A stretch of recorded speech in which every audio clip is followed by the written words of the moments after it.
पिछले 36 दिन से लगातार सड़कों पे हम लोग नायब तहसीलदार की रिक्रूटमेंट में जो इस सरकार द्वारा इस उमर सरकार द्वारा जो नोटिफिकेशन 9 जून 2025 को निकाली गई, जिसमें उर्दू को कंपलसरी करके बाकी जो 4 स्टेट ऑफिशियल लैंग्वेजेस हैं उनके साथ ये सरकार भेदभाव कर रही थी और लगभग 80% नौजवान जो उर्दू के कंपलसरी अनिवार्य होने की वजह से पूरे रिक्रूटमेंट प्रोसेस से बाहर हो रहा था, क्योंकि जम्मू की कभी भी डीप रूटेड लैंग्वेज उर्दू नहीं रही है। हमने उसके खिलाफ 36 दिन संघर्ष किया और ये अंधी बहरी गूंगी सरकार जो है उसने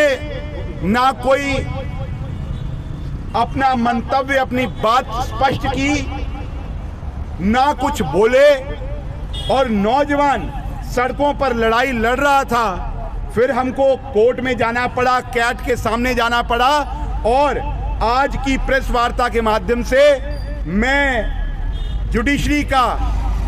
सेंट्रल एडमिनिस्ट्रेटिव ट्रिब्यूनल का बहुत बहुत शुक्रगुजार हूं, धन्यवादी हूं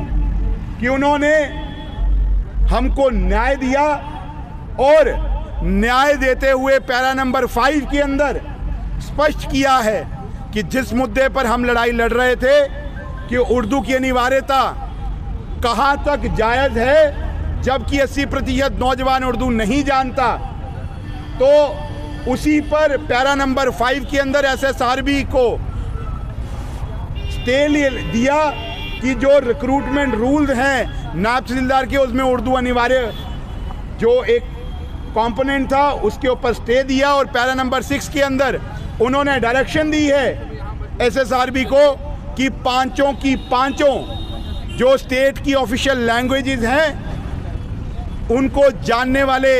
उनमें से किसी भी भाषा को जानने वाले नौजवान को इक्वल अपॉर्चुनिटी फराहम होनी चाहिए। उसी के तहत हम लोग आज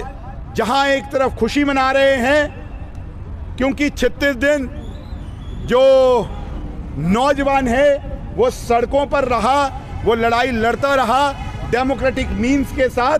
पर इस सरकार के कानों तक जू नहीं रेंगी। और जब कोर्ट का, कैट का ऑर्डर आया उसके बाद कल जो इन्होंने पोस्टों को डेफर किया है उसमें हमको एक विश्वास है कि एसएसबी जल्दी ही नई नोटिफिकेशन के साथ आएगी जिसमें पांचों भाषाएं जानने वाले को इक्वल अपॉर्चुनिटी मिलेगी। पर एक बात और स्पष्ट कर दूं कि ये सरकार जो है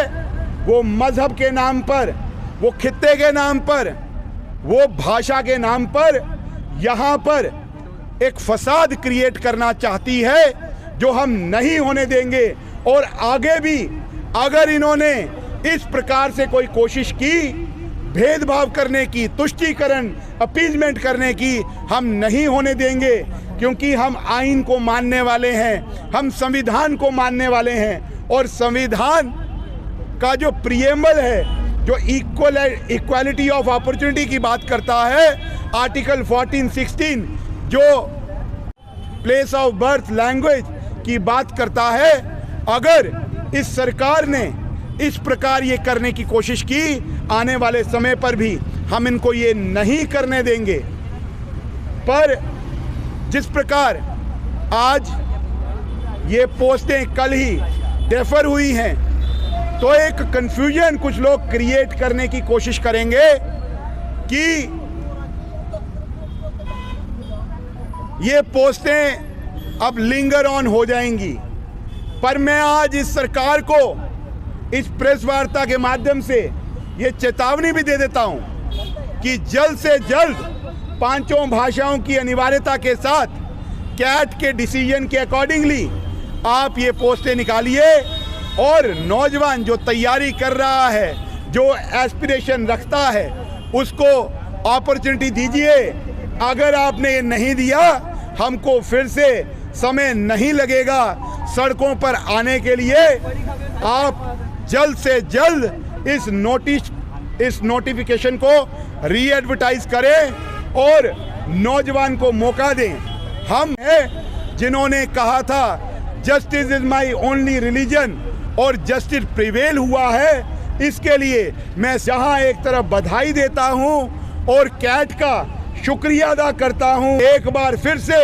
ये चुनौती दे देता हूँ कि अगर आपने जल्द से जल्द पोस्टें में नहीं लगेगा फिर से सड़कों पर आने के लिए और नौजवानों के हक की लड़ाई लड़ने के लिए।